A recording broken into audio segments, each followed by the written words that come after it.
All right. It looks like we're live. Hopefully the sound is okay here on this laptop. It is, oh my God, it's August 5th. Wow, how did that happen? Crazy stuff. It's definitely hot now. Fishing is upon us. So that's why I'm coming to you from the boat. As soon as we're done here, we're out of here. It would be fun to do it out on the deck and put it toward the ocean, and we could just hear your voice. Oh yeah, it's bright out there too. It's a good looking day.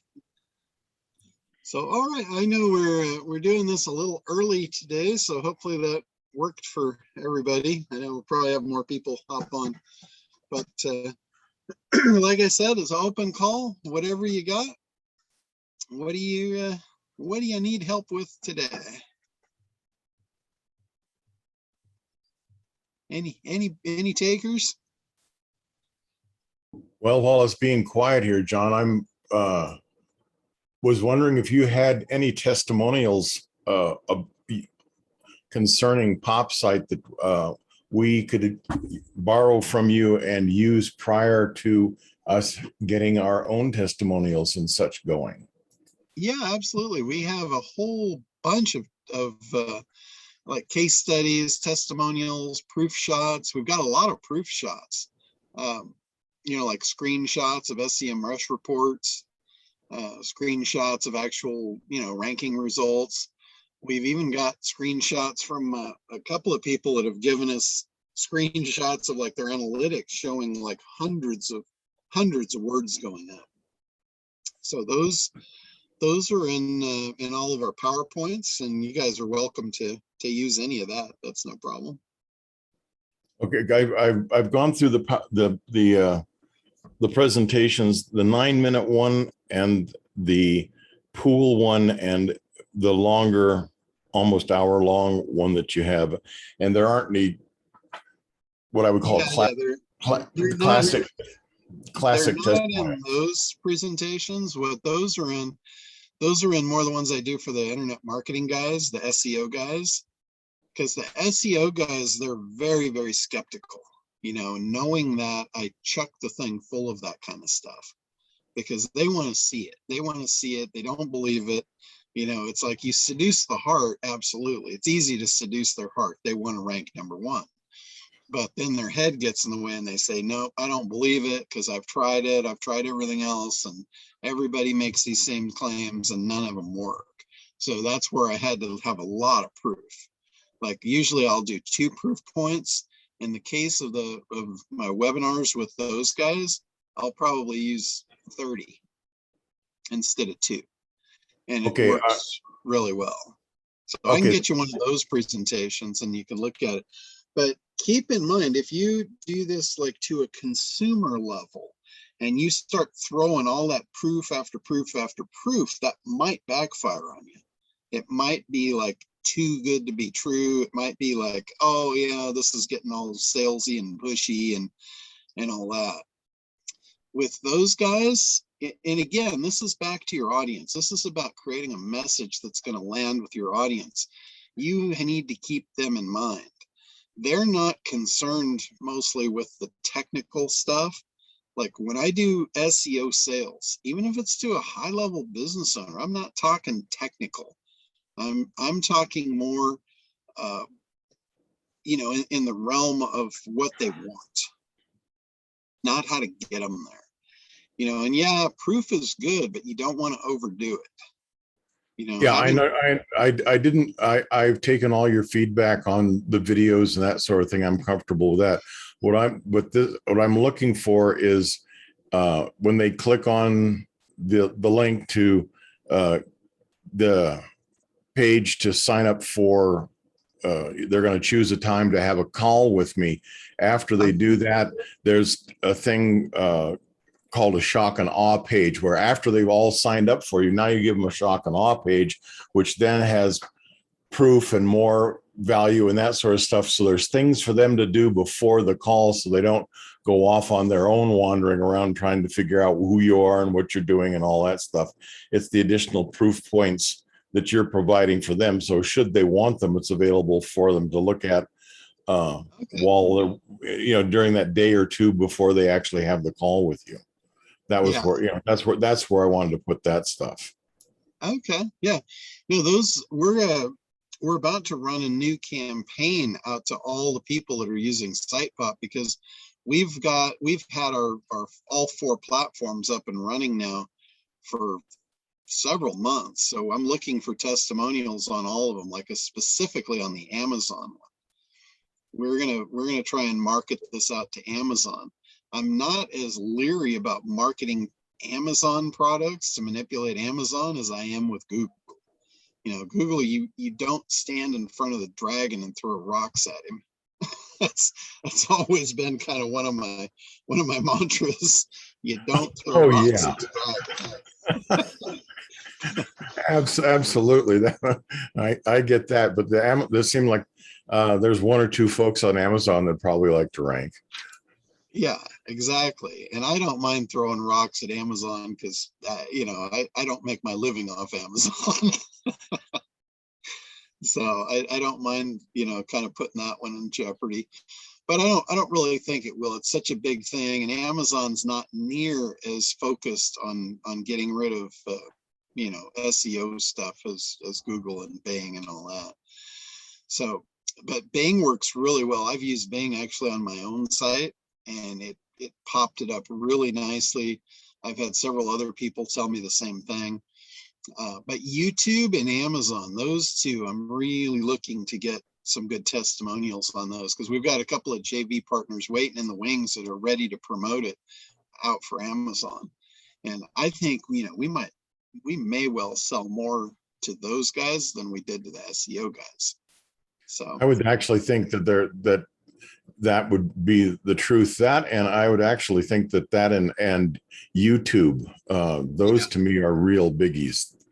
Yeah, because even all the guys, it's funny, all the guys that gave up on SEO, they kind of threw in the towel. They're not selling SEO products anymore. They're focused on YouTube, and it's like, what's the difference? That's SEO too. It's just a different platform. But a lot of people watch videos. It's crazy how much, and even myself, like if I get onto YouTube, I can go on there looking for a 30-second answer, and I'll get my answer, but then I'm not off for 4 hours because I'm looking at all that kind of cool shit. And it's like one leads to the next, and that leads to 2 more, and it's just like you can lose your world in there. It's absolutely infectious. Absolutely. So I've got the, excuse me. I'm sorry about that. So I've got the testimonials that you've got in terms of the ones, it's whatever in the video presentations I currently have. That's what there's available. Is that what you're saying? Do I understand that correctly? Well, no, I've got another set of presentations that I do for the SEO guys, and it's got a lot more in it. Okay, Would like you I said, it's got a ton of them. Shall I send you an email to remind you to send those links to me? Or Yeah. are you on the boat for the next week? Well, I am, but I'll be back eventually and I'll send them to you. I appreciate that, John. Thank you. Oh, it's classic. The boat gets hauled out on the 16th, so I got to make hay while the sun shines. Okay, well, I think that'll do it for me. Thank you, John. All right, you got it.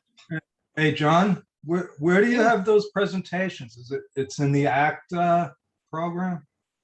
Well, the one Richard was talking about is the little short video that's on the site-pop.com.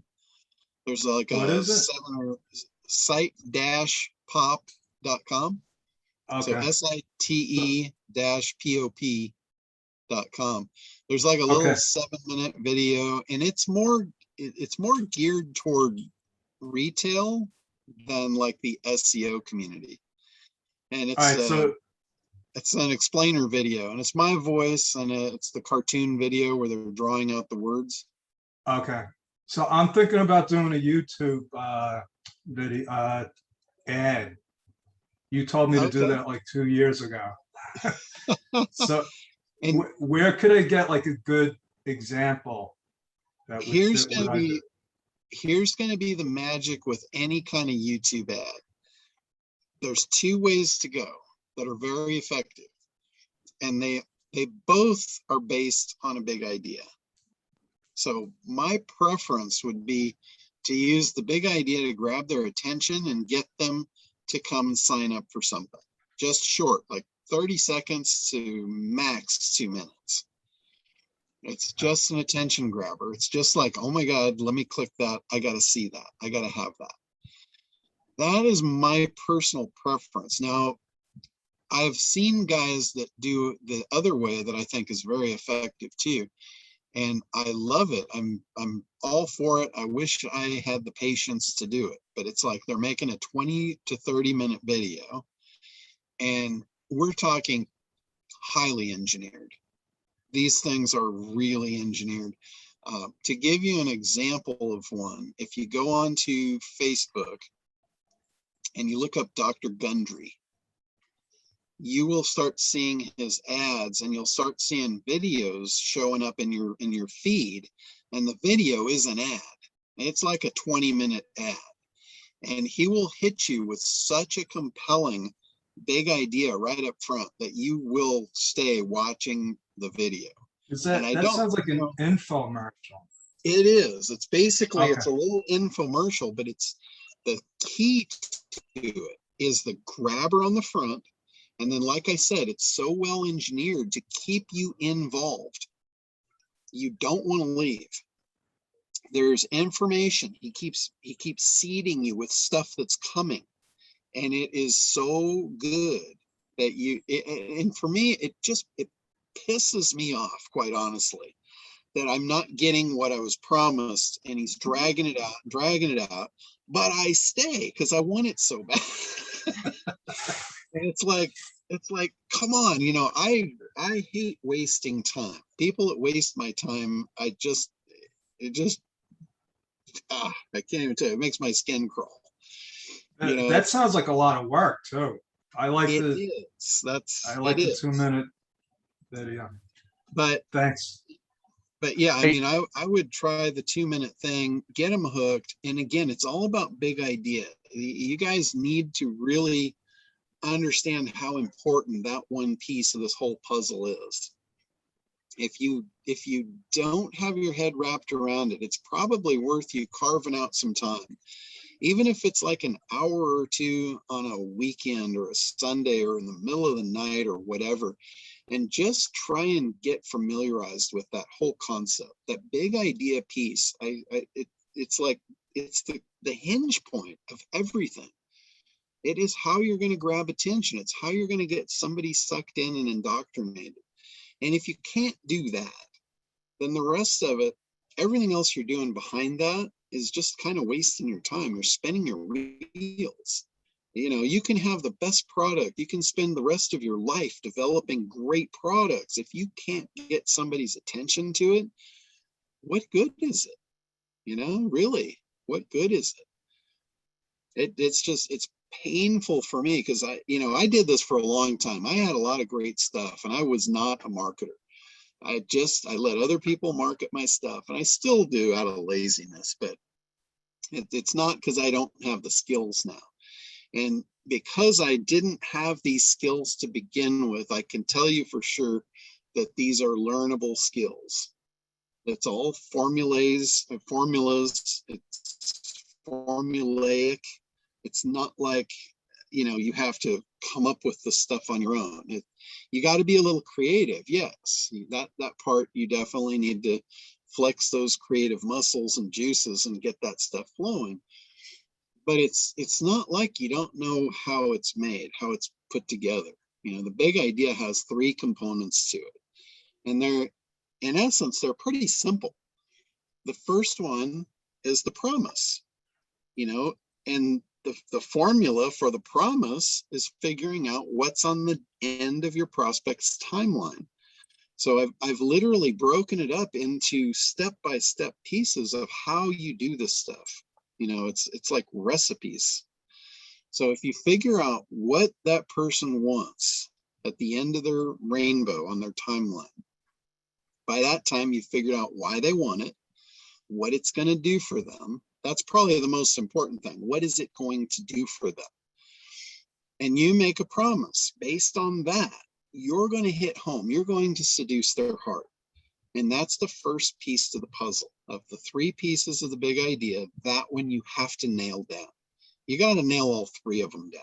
But that one is really important, that you get the promise right. You figure out what they really want. Like me, making a promise about SEO, that's worthless. Nobody wants SEO, right? They want new customers. They want to not have to worry about payroll. They want to not have to worry about if they're going to be in business next year. So my promise better be based on that, not some SEO thing they've heard a million times and they don't believe it. So again, figuring out why they want it. Why would they want SEO? SEO is really not what they want. They want what it does for them. That's why I said you got to figure out, what is it going to do for them? That's the most important thing. Is it going to allow them freedom? Is it going to allow them to put their kids through college? That's the important thing. You want to seduce their heart. You better figure that out. Your thing better do that thing that they want. And the thing that's going to do it doesn't matter.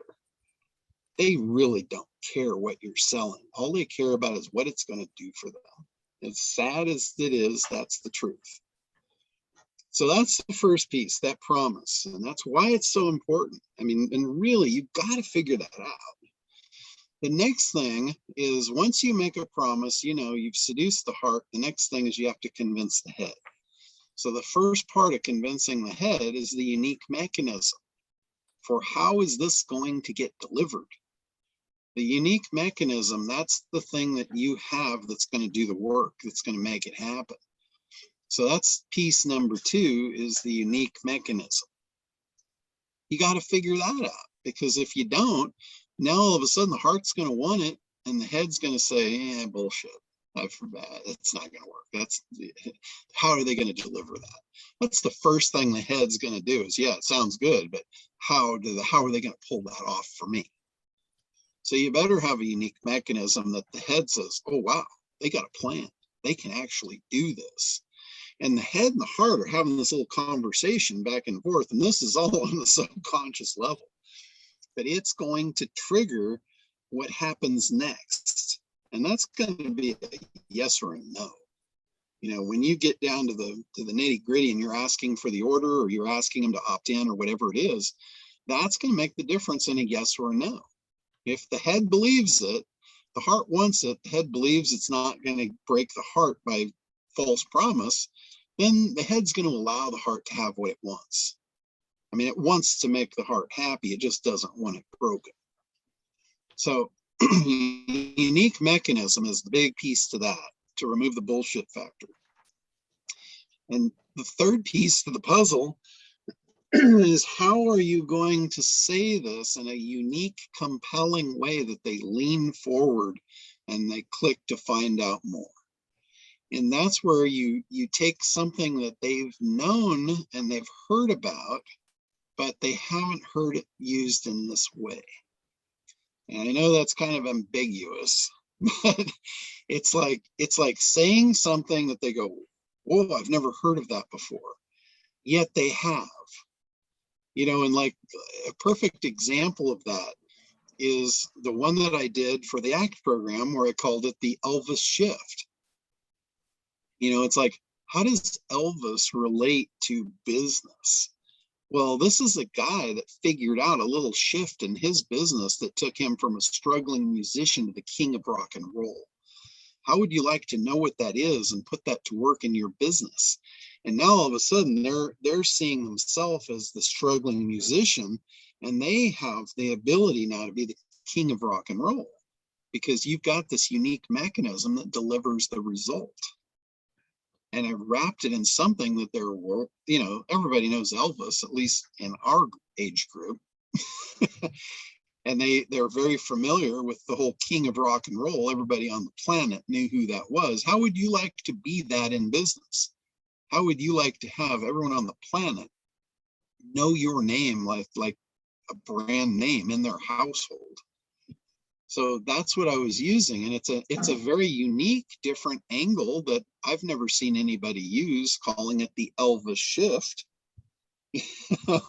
Fran, did you have a question? Yeah, because my question that I was going to ask you eventually was relating to that. Okay. As far as like being that well known. My question is, I have a spice blend, and it's basically I have 15 different blends, and they're all targeted toward health benefits. Okay. Okay.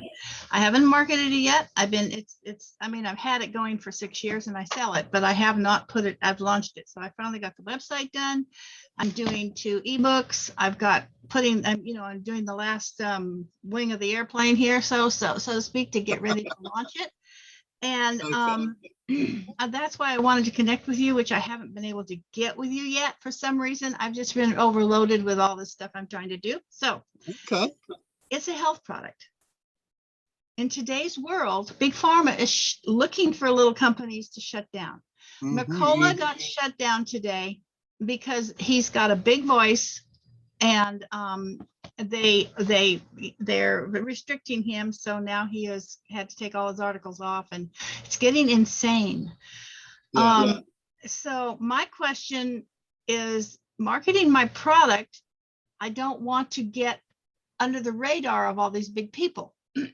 But I mean, I'm sure that somebody's gonna, because there's people out there that are really mean and nasty, and they're searching for little guys to shut down and to just, whatever they call that today. So yeah. okay, and so it's called fascism. Yes, exactly. But and it's I just want to stay. I have a costume that I wear, and I dress up as what they call the Spice Lady. I have a hat, I have an apron that says I love the spices, I'm the Spice Friend, the Spice Lady. I have this whole branding of myself that I do. So that's a little bit of a side takeoff, that I can get attention with, and I plan on going on TikTok and doing a spice per 1 minute view, talk about it and make it fun, blah, blah, blah. So I want to, anybody have suggestions on where to promote, staying kind of under the radar without wanting to get out there? Like, I don't want to be able to handle that kind of a company. Well, a quick question for you first is, your audience, what age group are they? It varies. I'd say from anywhere from anybody that understands health and benefits and is interested in that. Basically, it's not not a youngster, not 20, 30 people that are starting to look and say, you know what, I should start looking at some things that will help me. Okay, so my first inclination there would be TikTok is probably for younger generation. Well, yes and no. And yeah, I know, yes and no, I get that, but there's a lot of people, I think, that are going to be in your target group that don't even know what that is. Mm-hmm. It's trendy. I agree. It's like cutting edge, and yeah, you'll have people on there, but keep that in mind. The other thing is, whatever you do, you say you want to try and stay under the radar. There really is no staying under the radar as soon as you publish something online. Yeah. So there is no going small. It's one instance. If it's found and you say the wrong thing, you can get in just as much trouble there as if you're spending $1 million ad budget and you're blowing it out to everybody. So there is no safety in staying small if you're making the wrong claims. So you got to be really careful. In the health thing, like you said, they're really nasty. And competitors, there's so much self-regulation in there. Like, a competitor that doesn't like you will report you, and it's just a dog eat dog world. So be very, very careful with your claims. You've got a kind of a unique brand and angle, being the Spice Lady, dressing up and doing your thing. Just promote the spices for for a different reason, and then as a side note say, Mhm. and people are getting amazing other results I had no idea. You know, people, and you never say it as you saying it as a claim. You just say, I've heard people tell me this and that and the other, and you know, I don't know if it's related, but they're saying it. And they'll put it together that it's true because it's being said. But even like putting testimonials on your site, you have to be careful what they say. Mhm. You cannot say, you cannot post a testimonial that somebody claims it cured anything. Yeah. I mean, that'll just get you in so much hot water. It's Right. ridiculous. Yeah. So you just got to be really careful. And you know, all of this, I've said this, I think probably 3 times in the last 2 hours about engineering your campaign, engineering everything that you do. And when you're engineering, you've got to look out for hazards too. You know, it's not just all about, you know, one side, you know, promote. You got to be aware of the hazards and the alligators in the swamp. you don't want to step on a gator when you're going across the swamp.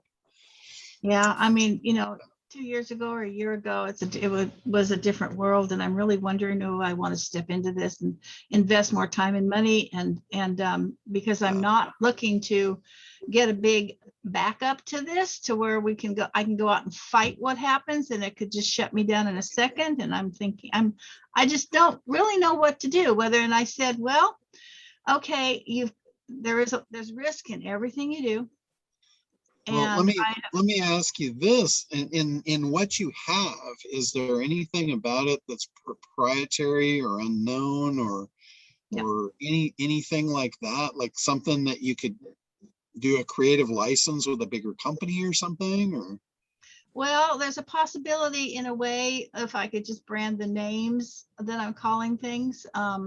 However, if I was to present this to the FDA, I would be opening up a can of worms. I'm trying to stay out of the, cure all. It's just like, take them for your own health issues. If spices, well, I'm not talking about like presenting it to the FDA. I was talking about like presenting it to a bigger company that's in the same space that might want to gobble up your brand. The problem with that is you've got to create that brand first before they would even want it. Well, that's what I thought I'm doing, but can I even get that far? So. Yeah. Mm-hmm. And again, it's like you're fighting in a fight where you have your hands tied. You can't make the claims that are real that you want to make. And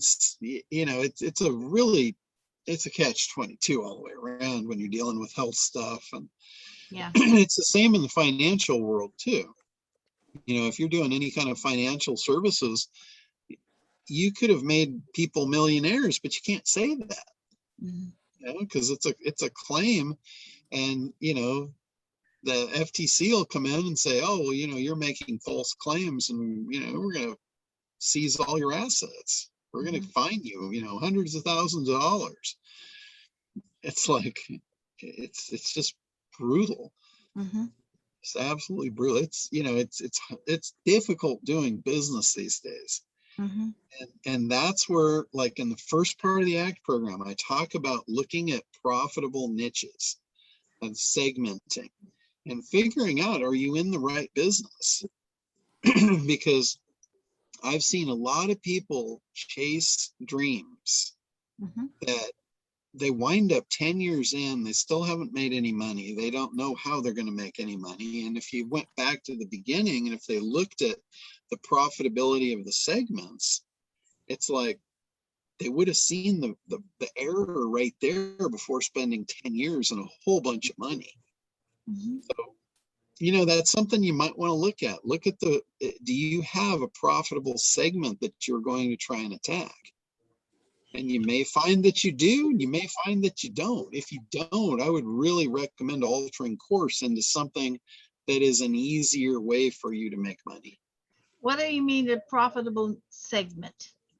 Okay, so in anything, like in health, you've got health as a a whole industry. That's not a segment, that's an industry. Okay. So within the health industry, you've got, you probably have thousands of segments. Like Okay. diabetics, for one, would be a segment. Yeah. Okay. Now, of diabetics, you might have diabetics that have to have insulin, their system's cooked, they're never turning back. You might have the ones that are pre-diabetic. Now, in the pre-diabetic, they don't want to have to go on insulin. So they're highly motivated to fix their evil ways. Mhm. That's a segment that's highly profitable. It's big enough. Here's the three things. You got to have three things to make sure you have a profitable segment. First, the segment has to be big enough to justify your sales goals. I There have, has to be I enough have, people. I actually have 12 of them now that you mentioned what we're talking about. Okay. So Okay. you look at it, do they have enough people in that segment to be profitable for you? Mhm.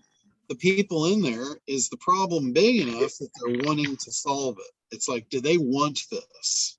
Do they want it bad enough to buy it? And the third one is, do they have the money? Can they afford it? So those three things are what I look at for a profitable segment. Mhm. And like, depending on what you're selling, if you're making $2 a sale, you're going to have a lot of sales to hit your goals. If you got a $2,000 profit in a sale, that segment can be much smaller. The amount of people can be much smaller.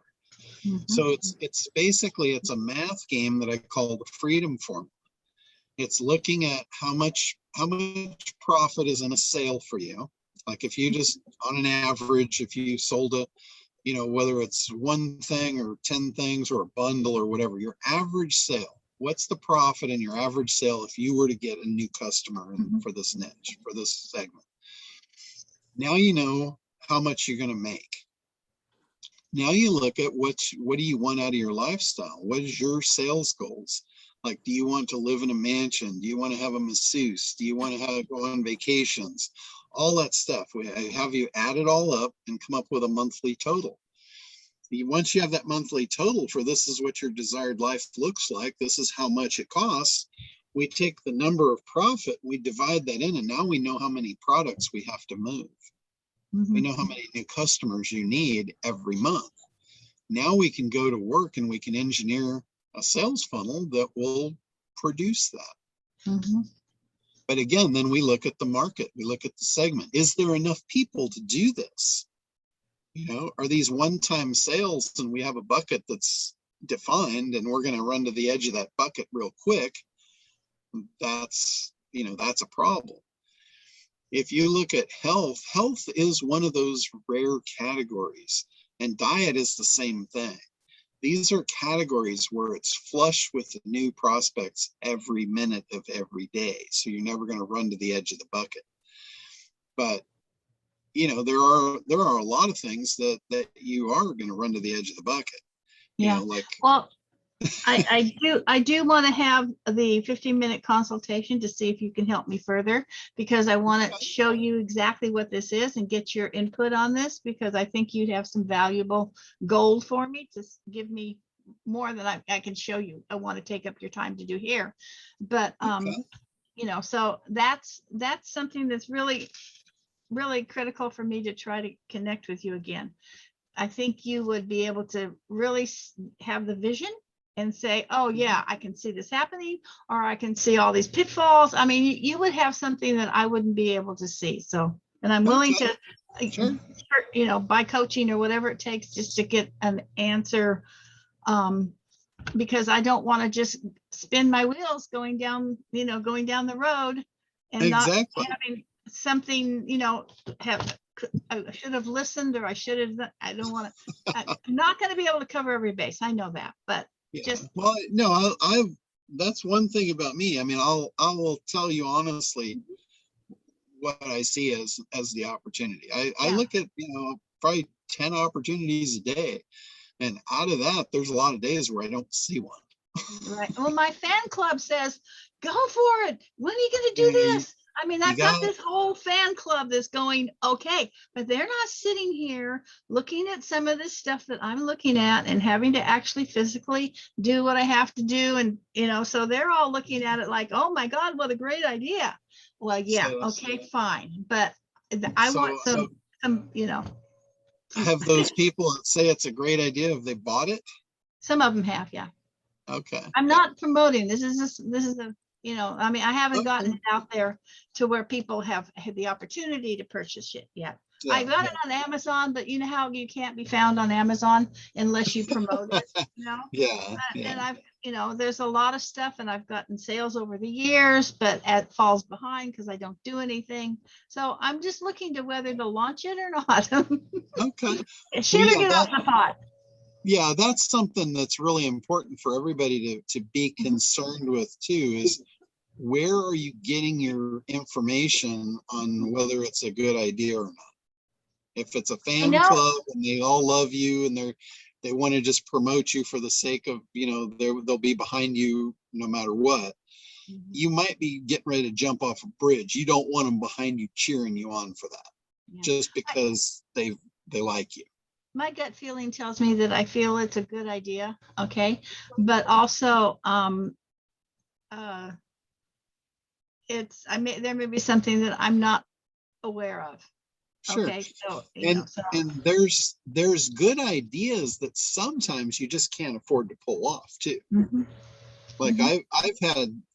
I've had several people throw out a really good idea. They just don't understand how big the mountain is that they got to climb to make it happen. Yeah. Especially for stuff that's unknown. Yeah. If it's an unknown thing and you're going to have to educate and create a market out of thin air, that's doable and it could be very profitable. It could be a big business, but it might take you several $1 million to pull it off. And if you don't have that, then either you find a partner that will do it for you or with you, or you could wind up spending a lot of time and a lot of money and not be anywhere close to pulling it off by the time you just are broken. Yeah. Well, can I ask you like your time availability of going back on and linking up with your 15-minute consult? When would you, since you're going out to sea, are you available, or when is it going to be that you will be available? Oh, I'm usually on there. Mondays and Tuesdays are typically available time slots. If you go onto the site, you'll see the calendar and what's open. Yeah, I did, but I did set something up. I went through the process, but it didn't seem to go anywhere. So I'll do it again. Okay.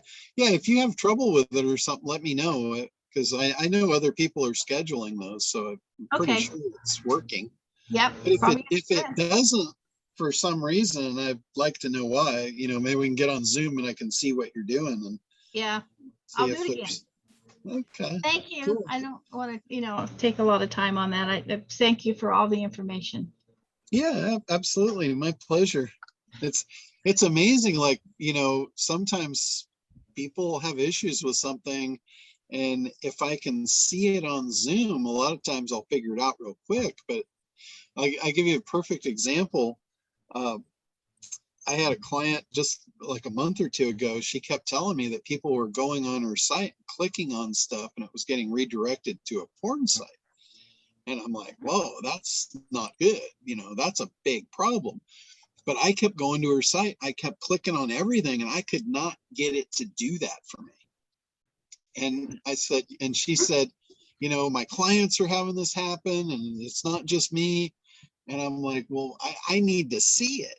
So I had her pull up a Zoom window, and what I found was she wasn't going to her website the way I go to websites. I'll type in, a URL and go there. She was going to Google and putting her website address in and then clicking on it from Google. And then I could see it was doing this behavior she was talking about. So I'm like, oh my God, that's based on a user agent. So when I went in and I analyzed the code of her website, and I found a line of code that had been injected by a hacker. It said, if the user agent equals Google, redirect to this link. And it was a porn site. And I'm like, oh my God, you got to be, I would have never found that if I didn't see her do it. because I never would have thought to search for site that way. I mean, I don't go hunt for my site in Google when I just type it in and go, boom. But I guess there's a lot of people that are not like me. So I need to pay attention to that. Yeah, So, I know, I think I know who you're talking about. yeah. Yeah. Mhm. So it's crazy that just blew my mind when I found that little code injected into her site. Like, wow, we might want to get rid of that. Yeah. Oh, good Lord. And then she said she had it happen twice. Yeah, well, I think the first time we didn't really figure out what it was. Okay. There was something else that I got rid of first, and then it happened again. It kept happening. That was when I found that. I'm like, whoa. One more thing learned, huh? Yeah. I guess I'm not out of lessons yet. Hope not. But at least I'm pretty good at finding them once they spring up. Yeah. Defeat the evil. Mm-hmm. All right. Anybody else? What else you guys got you're up against here? Nothing. Everybody's in good shape. Allie, what do you got going?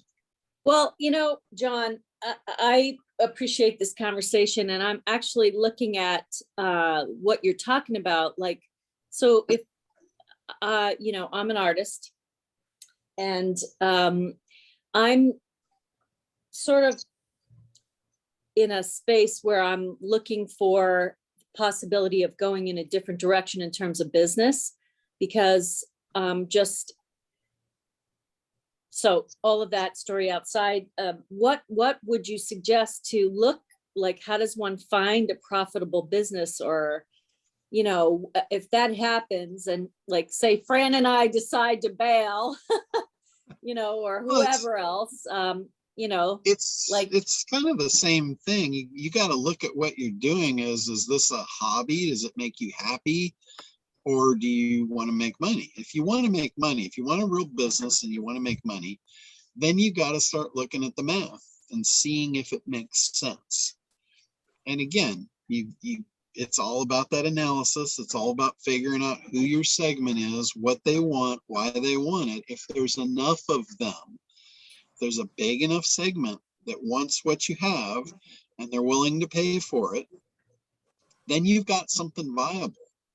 If they don't know what you have and you have to create an education system and you've got to educate and build and create a market that doesn't exist, that can be very expensive and very time consuming.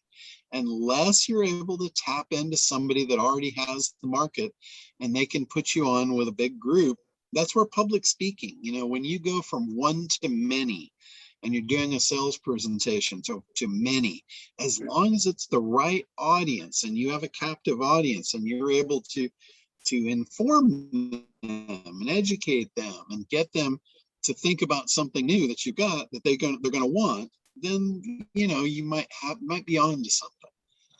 But again, it's all about what you have, the opportunity. Is it really an opportunity? That's the thing, and if it is and you can make money with it, then great. If it's not, and it just makes you happy, then that's a hobby. Just understand you're not going to make a lot of money with it, if any. And if it makes you happy, that might be fine. If you got to make money, though, that's not fine to not make money. Right. So that's where I'm at. I'm kind of in the space of, I have made a lot of money with my art and making murals and commissions in the past. And really, since I moved out to California, it's been, I still even have representation on the East Coast, but it's been a wall for me and I am so aggravated. So can I tell you where I think your money is? Yeah. I've told you this before. Okay. I'm pretty sure you didn't hear it. Yep, obviously. This goes back probably 5 years, maybe 6.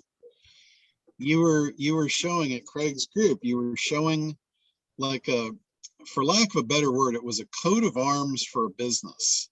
And it was a piece of art that you had created for a business, not a logo, but a representation of the whole company and their, you know, their, all of their desires, their, you know, their heritage, everything they stand for. And it was all built in there. It was a really intricate thing that you had created. And it's, you know, like I said, for lack of a better word, it was a coat of arms. You know how you have a family crest and it goes back through your whole history and your lineage and all of that. You had created a piece of art for a company. And I'm like, holy shit, a big company that's concerned with brand and trying to create goodwill and to show who they are and what they stand for and all that, they would probably pay you a lot more than somebody's going to pay you for a piece of art they just hang in their living room. Because this is something they could create a brand around for their company. They could create a storyline that went to it, you know, and those are the kind of people that will pay a lot of money for one thing. It's very meaningful to them. It has a lot of value. If you're going to get somebody to pay a lot of money, you have to provide a lot of value. And that's where I think the biggest pot of gold in your artwork is your creative process, your business knowledge, your understanding of, you know, how to create that for them. I think that's your little mini segment that's highly profitable for you. All right, so yes. Doesn't take a lot of sales either for you to make a good amount of money in that segment. So what I have never forgotten that our original conversation, and we have circled back like maybe every other 2 years to this concept. And what it's the company culture. You're creating an artwork out of the company culture that represents everything they stand for. It's more than just a logo. You know, they might pay a few $100 for a logo. They might pay 20,000 for that. Yeah, 50, 80, 100. Yeah, exactly. Well, the bigger the company, the more they would pay. So I'm open to this, John. In the past, after you made the suggestion, I tried to fit it all together and I couldn't get it off the ground for me. Like I couldn't figure out how to make that work. So what do? Do I talk with you? Do you help me? That's what I mean. I need to figure out the path to that. I can make the art, but I'm not a good business person. And I'm always stuck at that bridge. I mean, you guys know me all pretty much a long time. Tim, Jeff, you, even this Joe. is where a council of many comes in, Allie. All right. You know, John's here he can help you with getting the certain things done. Craig can help you with getting other things done. You know what I mean? That's where you take your idea to a group or a council of people and ask for their help. All right. What can, Jeff, what can you help me do to get this done? And you'll find that's where in your case, I know you're part of several masterminds. The masterminds have more value to you to put the idea together. You know what I mean? Tim, it's fun. Yeah. I never know what to ask, Tim. That's my problem. Even on these calls, John, I'm always like, what do I ask? Here's the thing. You don't have to ask anything. You've got a formula laid out for you. Mm-hmm. You've got the formula all in front of you. We've talked about it every week as long as I can remember. You now know the segment. If you decide that's what you want to do, you know the segment.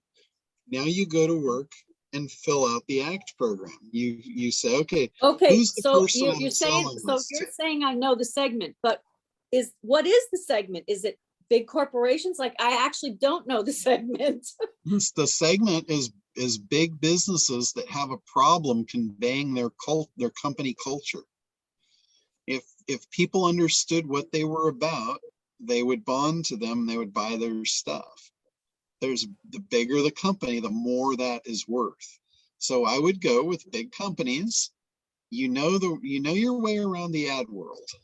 You know your way around art directors. You know your way around those people. So To me, this is something that you know. So it's going to be easy for you to figure this stuff out. But that's your segment. Now you go to work with, okay, who's the actual person? Who's the person that's going to make this buying decision? Who is this important to? You know why it's important to them, because it's company culture will grow their business tenfold, 100-fold, whatever it is. It's like Apple. You know, Apple created company culture that makes the world flock to them. Their sales are just gigantic because of that company culture. Nothing else. It's not a better product. Come on, it's an electronic device. There's 10 yes, of it them is a that better does product. the same thing. They've convinced you from the company culture that it's a better product. Yeah, it might have different bells and whistles, but you know, how much do we really need as human beings, right? We need to make a call. We need to text. We need to do the basic shit. But they have convinced you that you need this little piece of fruit on all of your stuff. And it's company culture. You know, if you can help a company create that culture through conveying what they're worth, their values, all of their stuff, that's worth a lot of money. So that's your person. You just got to figure out what they call themselves. That's their egoic label. You know, what do they call themselves? Are they, you know, the chief of art? Or are they the head advertising, VP of advertising? Who are they? And then just go to work figuring out why it's important to them, what it's going to do for them. Create your big idea. Say, hey, you know, without and then you need to call your thing. You need to, whatever this thing is, I call it coat of arms for lack of a better word. You can come up with something much better than that. But it is like their family crest. It's their business crest. It's where they came from. It's how they got here. It's what they're going to do from here on out. You know, it's their lineage of business. You know, I keep coming back to company culture because that's what's been used in the media and all of that. And that's what Apple has. They have built a massive, very highly effective company culture. And that's what you're going to help do that visually. You're going to tell a story. You're going to put their story out to the world through a piece of art that you're going to charge a shitload of money for because it's worth it. You don't need a lot of customers.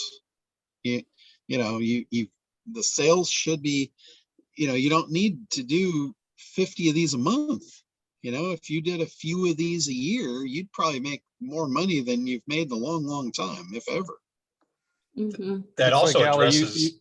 you've seen Allie with the thing I mentioned on Craig's thing the other day. I was trying to do the guitars for corporations with the artwork. You know what I mean? It's not like these corporations aren't buying this guitar from me because they want to play guitar. No, they want to have a fancy piece of artwork that kind of models their company. Same concept, only you're doing on a massive scale. You're not doing $1,000 guitar. You're doing a 10 and 20 and maybe even $50,000 art project for them. That also addresses employee engagement, which is a Mhm. huge issue Big. in the bigger companies right now, because they don't have a way to tell the story of why should people come to work here? What are you part of when you come to work here? And that just amps up the value to the company as well. Because they've got like research has shown like 18% of the workforce is actually actively engaged in the big companies. And Allie, I see something as perhaps not so much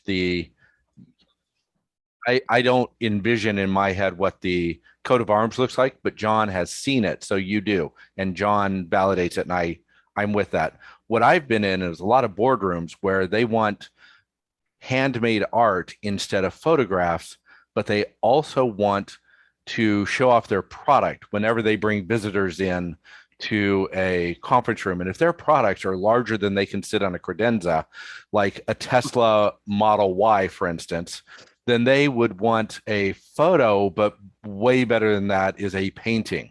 So as I see it, let's say you went to Tesla and did a large, let's say, 60-inch wide artistic representation of their newest products. And on one side of the wall, there would be their Model S, and then their Model 3, their Model X, and their Model Y as separate paintings. And of course, they can get a photo or they can get a computer draft of that, but it's far cooler in a conference room to have actual, not lithograph, but real art.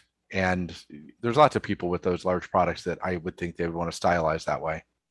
I mean, I was in a business yesterday that literally the business, it's a franchise type business, and they have all the whole wall is done in wallpaper, that every one of those franchises has to be done in that wallpaper. I think I know the business you're talking about. Which business is it? Starbucks? Nope. Subway. Starbucks.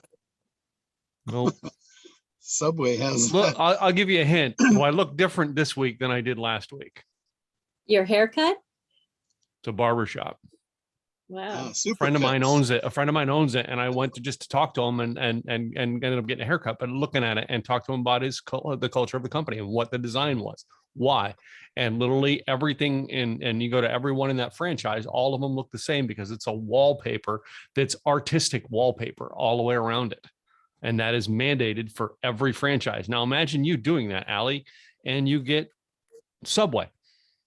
Yeah. All right. And you can capture Subway. Now it's your design. You created it, and it goes in every Subway in America. That's what, 12, 15,000 stores? Yeah. Who knows? Before we wrap this up, I want to throw another one out to Allie here for something I've seen recently. You know, since I've had my new boat, Facebook apparently knows I've got a boat. So they're sending me all kinds of boat ads. Well, one of the ads that I've recently been getting hit with is an artist, and they show you send this artist a picture of your boat and they turn it into a painting. And I mean, most boat owners, they love their boat. They're very egomaniac about it. And they would love to have a piece of artwork hanging in their house of their boat, but not just a photograph, a very romanticized image of their boat, which you can do as an artist. You can make it look like, you know, it's much bigger, more beautiful, all of that stuff. So that's, you know, that's something they've been hit with. Now, here's the other thing. They're doing this for like under $100. You know, it's like the average price is like 50 to $100. You got to sell a lot of those to make a living. They're selling the painting for under $100? Yeah. An original. Oh, they must be doing something.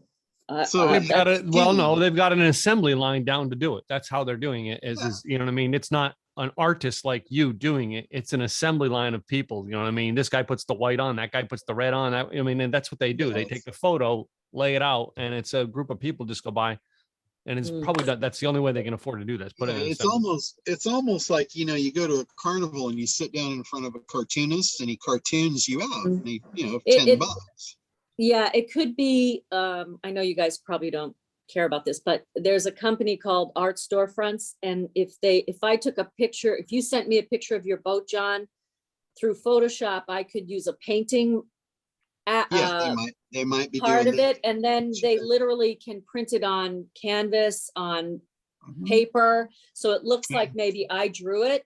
That's the only way in my brain. And then Art Storefronts actually prints it, and I could have it sent to me, and then I make it, you know, tie it up in a bow and custom send it to you. I don't know. Yeah, the technical part of it doesn't matter though. The thing is, they're selling a thing for X amount, and they've got to sell a lot of them to make a living. That's the whole point to this.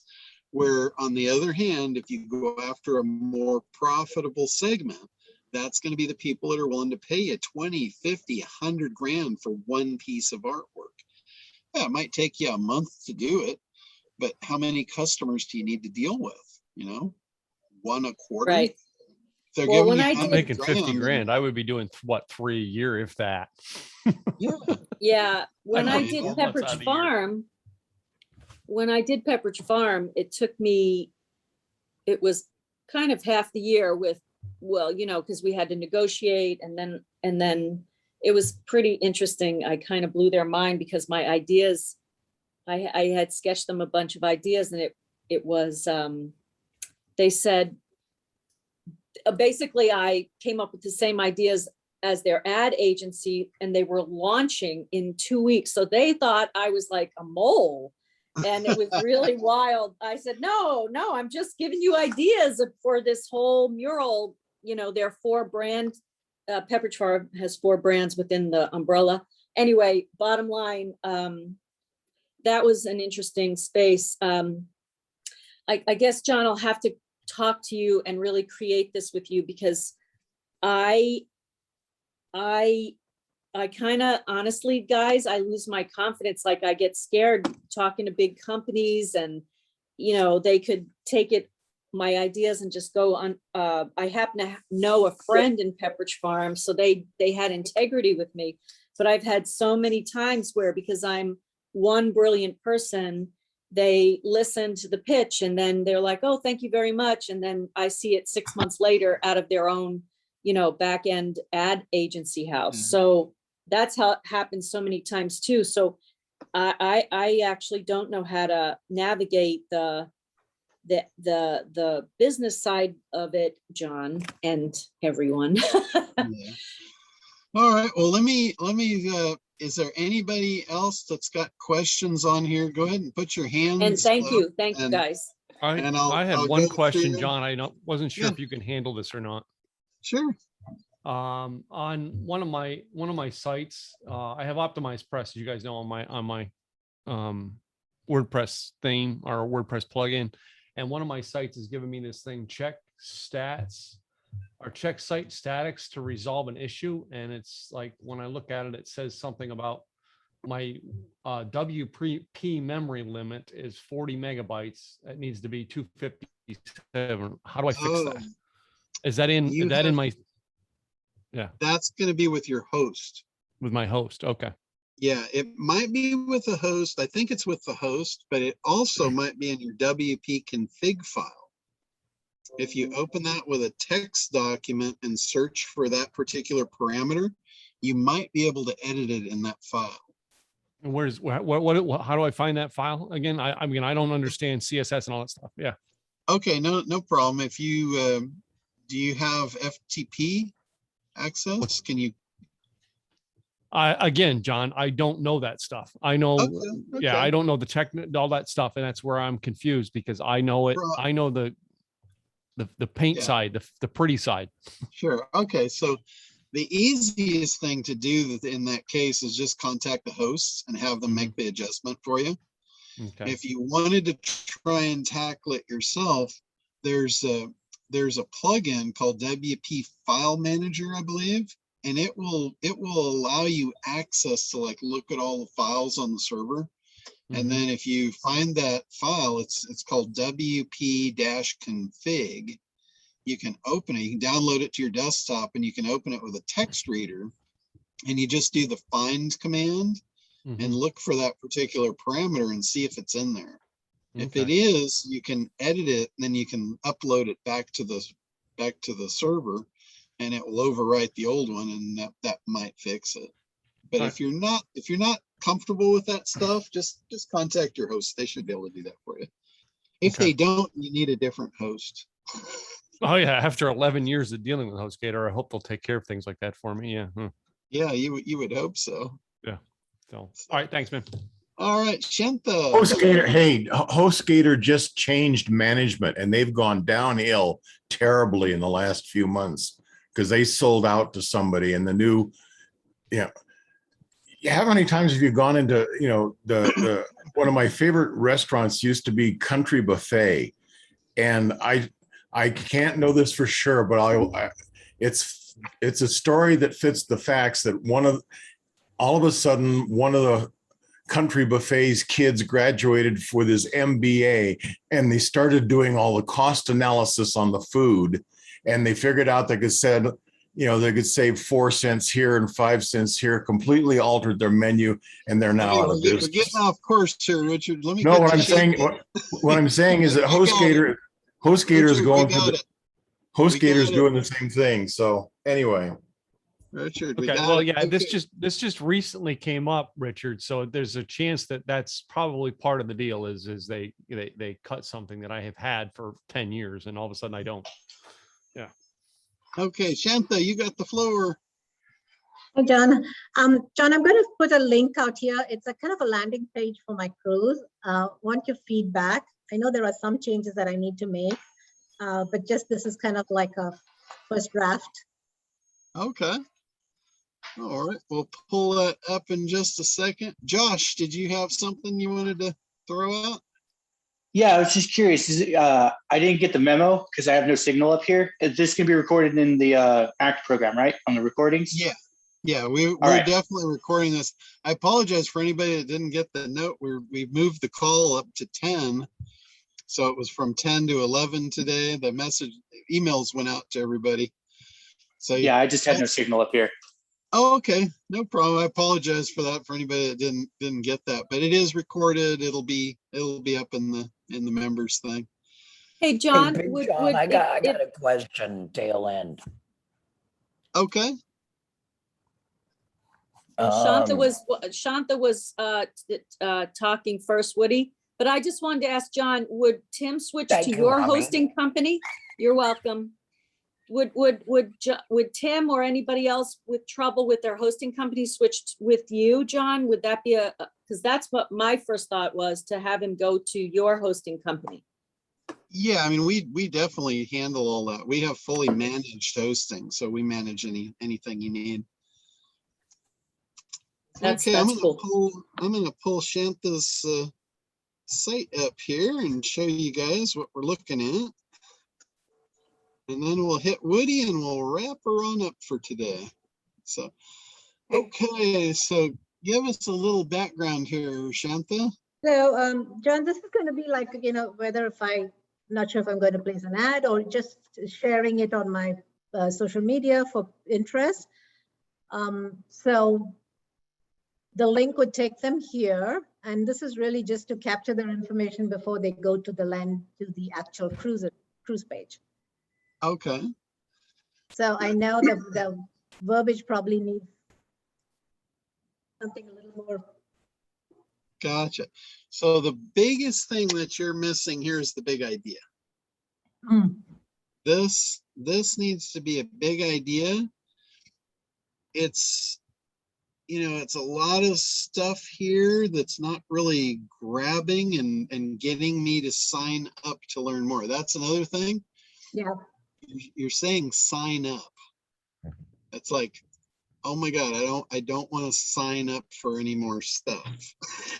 True. When I was looking at it, I thought, yeah, that's not the right word. And learn more. That's another thing. Learn is like a work word. Learning is working. It's like, I don't want to sign up to work more. That's what you're asking me to do here. So words are incredibly important when you're engineering these campaigns.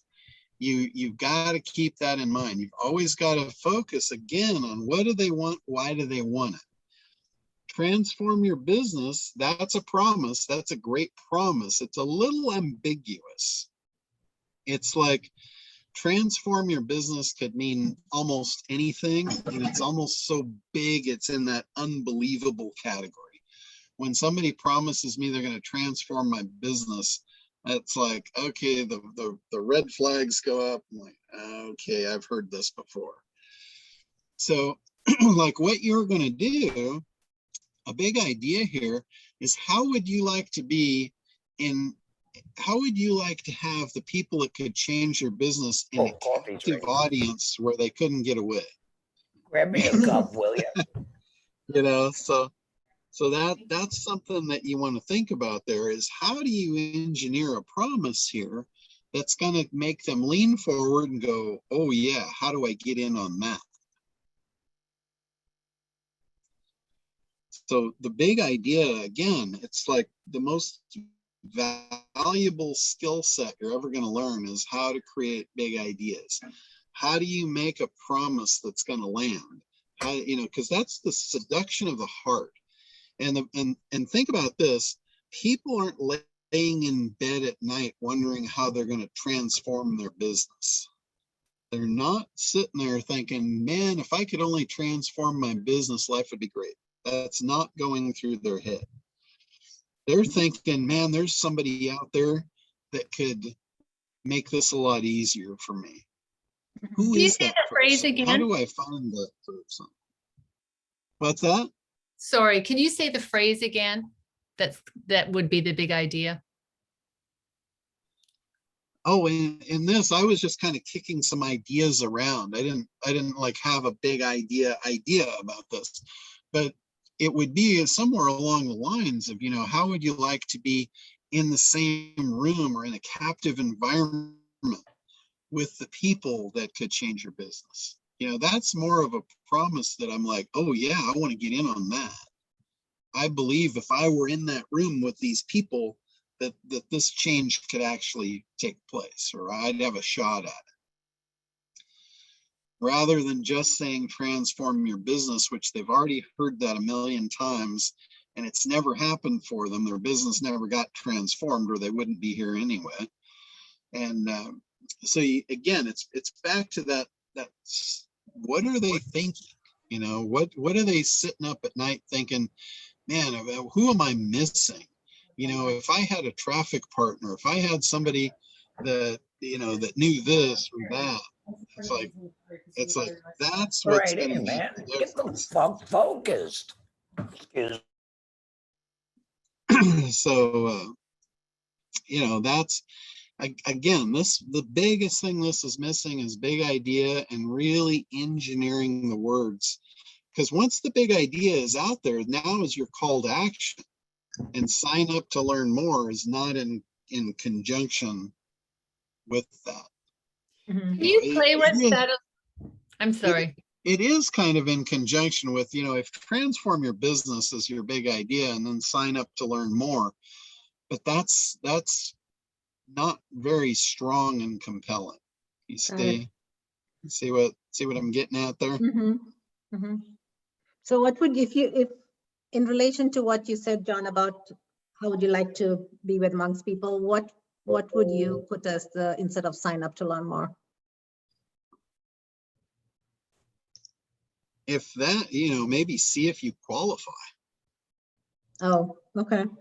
Because now you're doing a takeaway.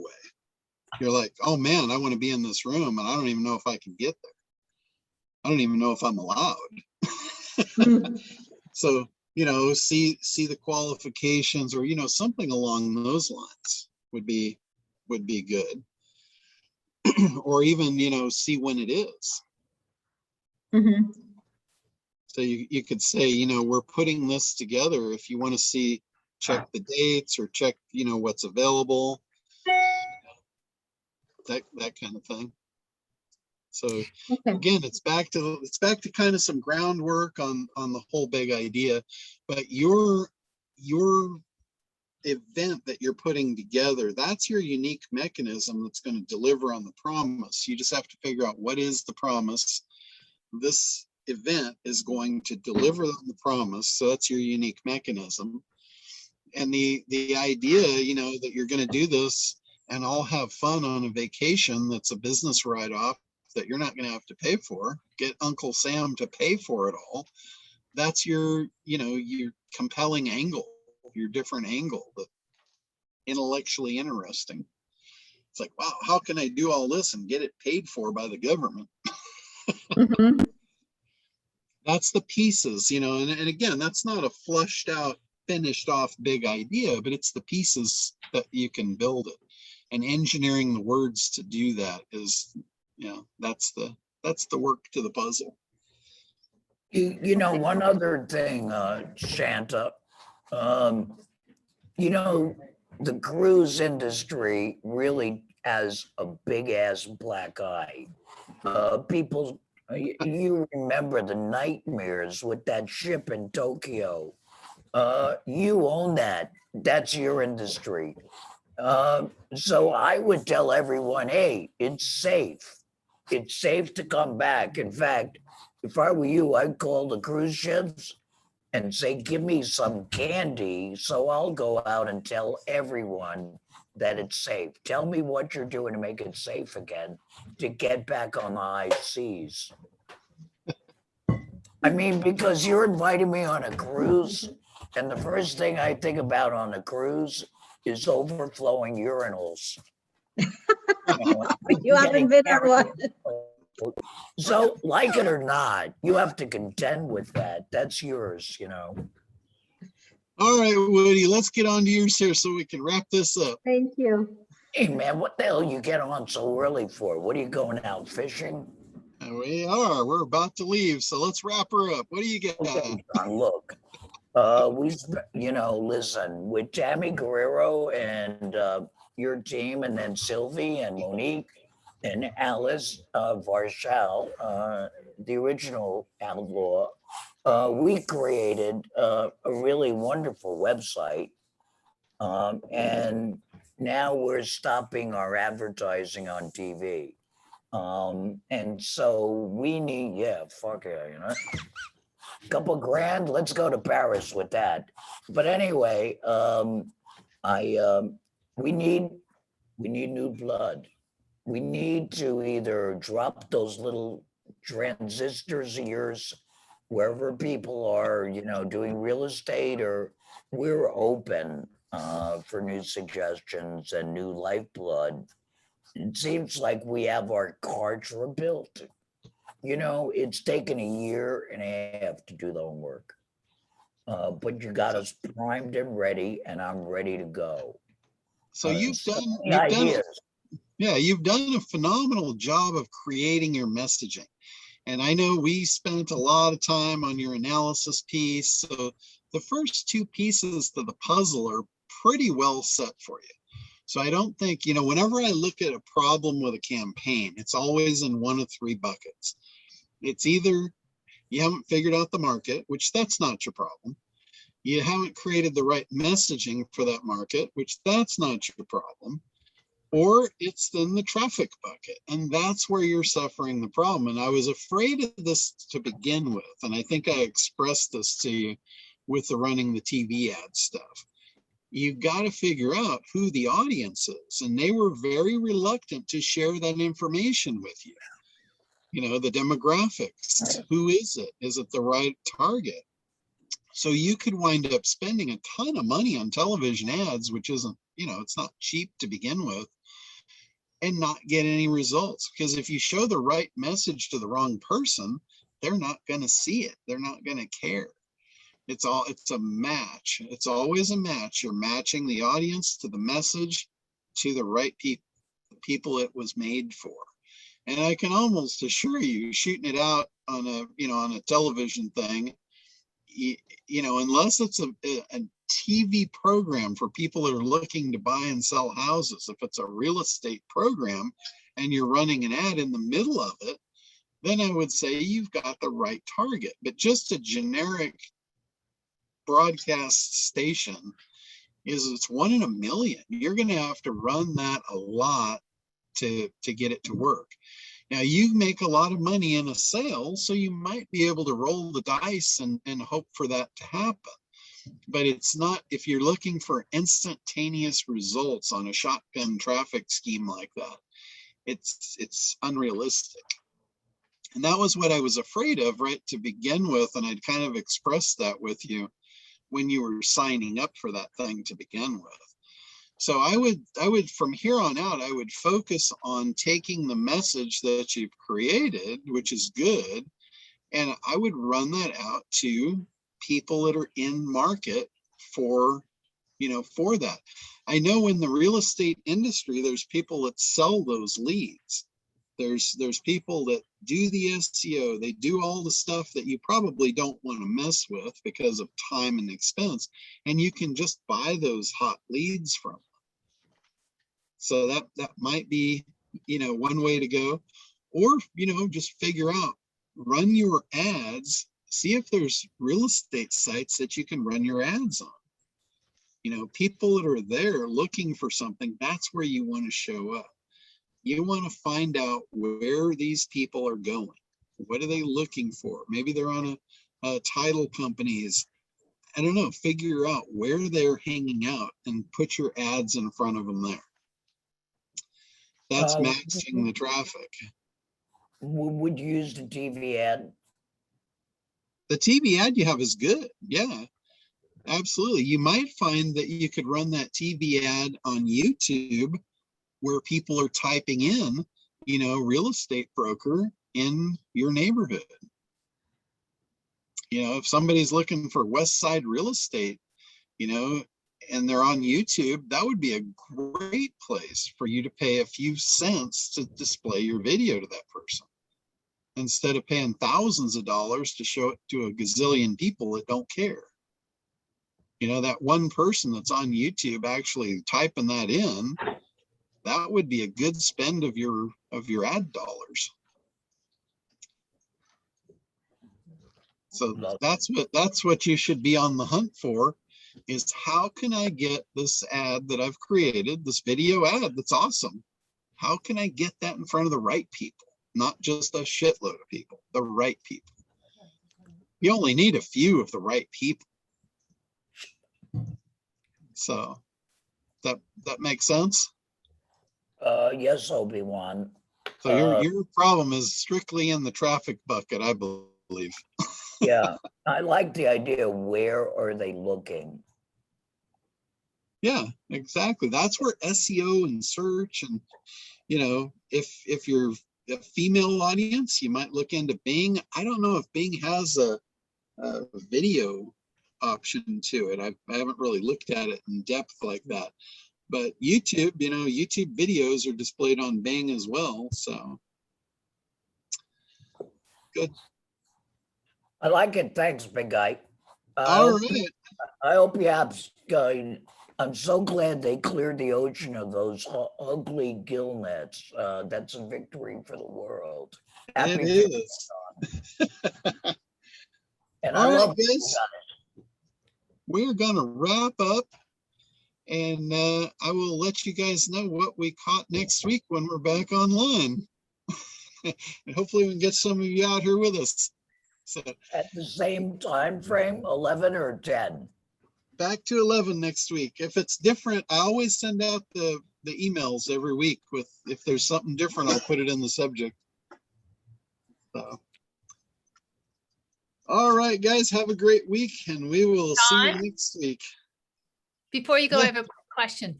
I thought you had a call usually at 11 and 12. So is Correct. it, so there's another call right now? No, this is the last one. I moved the 11 o'clock up to 10 o'clock. Yeah. And then I sent an email out a couple of days ago. I saw that. So there's only one call a week now, not two. Yeah, there's always one call. It's usually from 11 to 12. Sometimes Okay. it goes over. Yeah. Sorry, I thought there was 2 calls a week. Great. Thank you. Oh, no. That one that you were thinking of, that was just like an intro call I did as a special call for a lot of people that just got on. So that was a one-time thing. Okay. So, all right. Thank you, dear. Okay, guys, have a great week, and we will see you next week. Thanks, John. Have a great, Thanks, John. Thanks, good John. luck fishing.